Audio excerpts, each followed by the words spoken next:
Hey everyone out there, thanks for joining us on the first edition of E-News in 2023. It feels like a very long time ago, but this day last year, markets actually reached their all-time highs. It's been a long, slow, relentless march lower since then, but here we are. We wanted to give you a recap of what happened in 2022.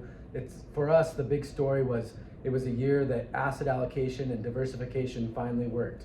Diversification was a drag when markets were on their relentless onslaught higher, and it's worked very well to the downside.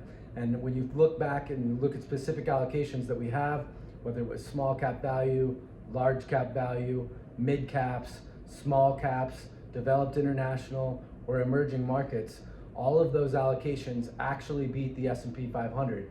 And while it may feel just as painful knowing that you lost money, the way to succeed over time is actually not participating in the full extent of the drawdown. And that is why diversification has worked this year, is when you look back at what's done the very best over the last 3 months, it was actually the things like developed international and emerging markets that did very poorly in the past few years. But that is truly the story of diversification and overall why it works over time.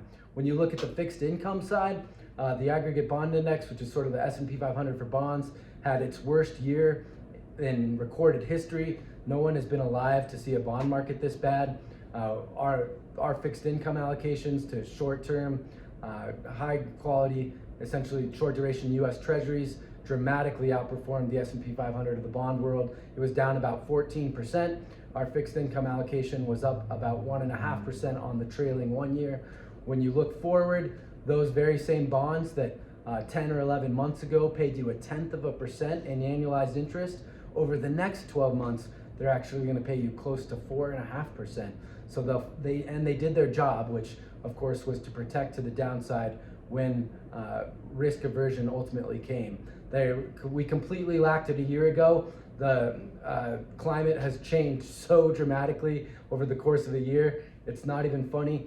Value has been really the dramatic outperformer of 2022, or was the dramatic outperformer. Small cap value is down about 9%, large cap value down about 8%, both handily beating the S&P 500. And again, the key to succeeding in investing over time is average returns for an above average period of time.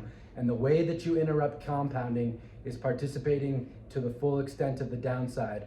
And when you look across a lot of the names that got absolutely hammered last year, whether it's Tesla or Facebook or Netflix, a lot of these stocks that were seemingly impervious on the upside are now down between 70 and 80%. The math that it takes to get back to average is almost unattainable, especially in a climate where interest rates, the risk-free rate, is close to 4.5%.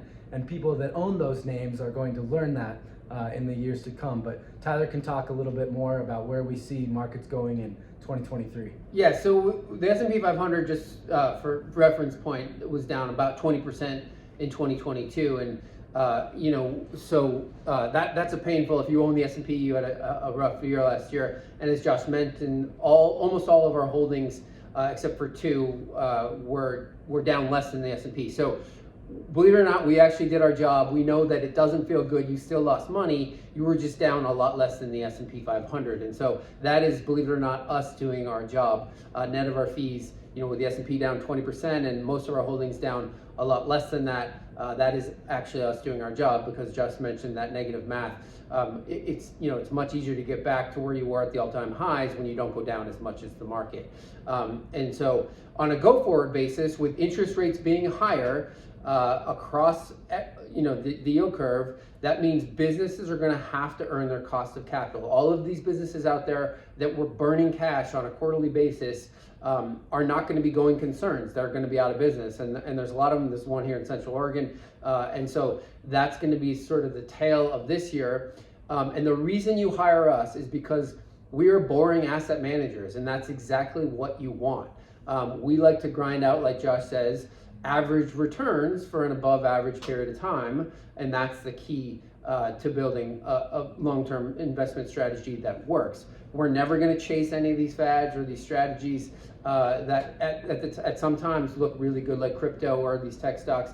We just know how that story ends. And so we still believe there's more pain to come in the capital markets, certainly in the part of the technology market that it has sold off a lot, but we think it still has more to go. I mean, the NASDAQ was down a lot more than the S&P, over 30% last year. But remember, from peak to trough, from 2000 to 02, the NASDAQ went down 82%. We don't know that that's going to be true this time, but we just feel like businesses that earn their cost of capital, boring businesses like a Procter & Gamble, Johnson & Johnson, these names that we think of as value names, are going to continue to outperform because they've underperformed for so long. So we still believe in our asset allocation wholeheartedly, actually more now than ever. So we like where our portfolios are positioned.